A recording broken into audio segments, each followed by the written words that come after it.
6 years in the USN Navy. Actually, July of 1940.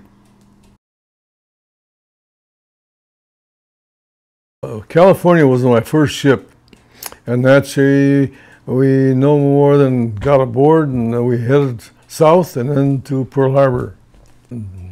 The day the war actually started, Herbert Curtis, he and I were going to go ashore. Well, at 8 o'clock, the old battle stations was announced, all hands battle stations. We passed out from the fumes, and when they abandoned ship, they dragged 25 men out on the deck top side, and we started getting our conscience back again, coming to, and by that time they had abandoned the ship, and there were very few sailors left aboard the California, because we were only about 100 yards from Fort Island, tied up at Fort Island with 5 other battleships. So I got them to volunteer to go to the magazine, our 5-inch, my secondary battle station, where we used 3 5-inch 50 caliber ammunition on our anti-aircraft guns, and we had 2 3-inch 50 caliber guns on the top above the bridge. And these boys loaded the 5-inch, the 3-inch 50 caliber, and we shot off 11 rounds at the last 6 Betty bombers that were heading for Honolulu, and that was the end of anti-aircraft fire from the California, because there were no more airplanes flying around. And before dawn, the Chicago left for the South Pacific, and we became part of the Anzac forces in the South Pacific. We got to Sydney.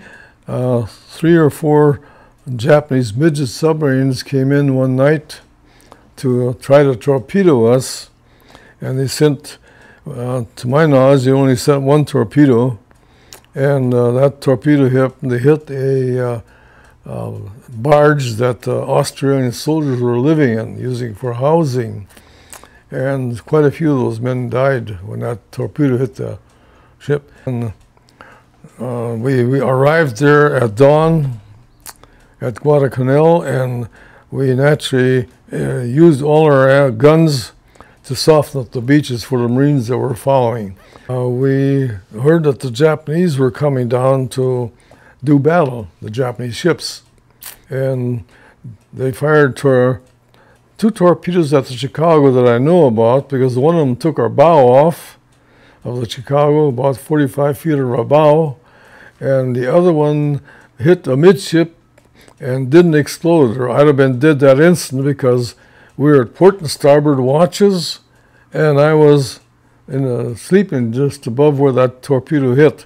It put a big dent in the hull and didn't explode. Otherwise, by the grace of God, I wouldn't be here today. On the way back to San Francisco, which took a month, I and some of my shipmates decided to volunteer for submarine duty. And that's how I got into submarines. When I got back into around there, why I and some of my shipmates took the bus to Vallejo, California, and talked to a few of the submarine skippers and chief of the boats, and within a week we were down at the sub base and we became submarine sailors. A couple of weeks later, I went on my first war patrol in the Sea of Japan. Well, August the 11th or 12th, we sank 2 Japanese ships, and the next day we sank 2 of the Japanese sub-chasers with our acoustic torpedoes. And that night, our radio, we received message the war was over, cease all operations. But we had to stay there. We couldn't leave the Sea of Japan.